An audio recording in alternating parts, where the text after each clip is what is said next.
4 تا رمز شکست در زندگی انسان‌ها.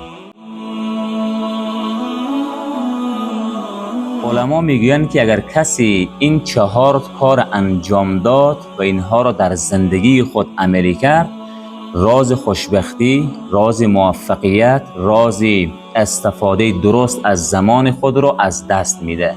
1. گاهن نماز میخواند و گاهن نماز نمیخواند. 2.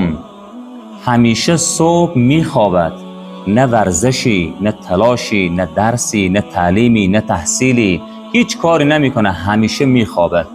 3. در انجام برنامه‌های زندگی خود غفلت میکنه، برنامه‌های خود در سری وقت با انرژی و نشاط انجام نمیده. و 4. خیانت میکنه، یا به خود، یا به خانواده خود، یا به ملت جامعه خود، یا به مردم خود.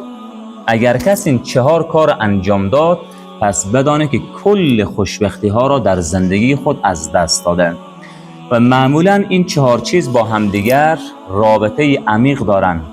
هر انسانی که نماز نخواند، این همیشه صبح میخوابه، و هر انسانی که به خوابیدن صبح عادت کرد، غفلت خامخا در زندگی این وارد میشه. و هر انسانی که غفلت زده شد، معمولاً که در حوزه خیانت بر خود و خانواده و ملت جامعه خود وارد میشه. پس انسانی که خیانت کرد، این انسان هیچ زمانی راز خوشبختی را در زندگی خود نمیتونه تجربه بکنه.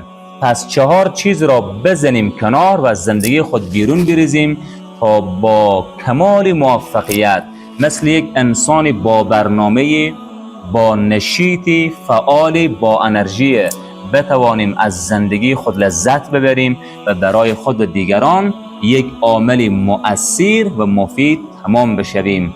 با آرزوی موفقیت همه شما عزیزان و خوبان، خدا نگهدار.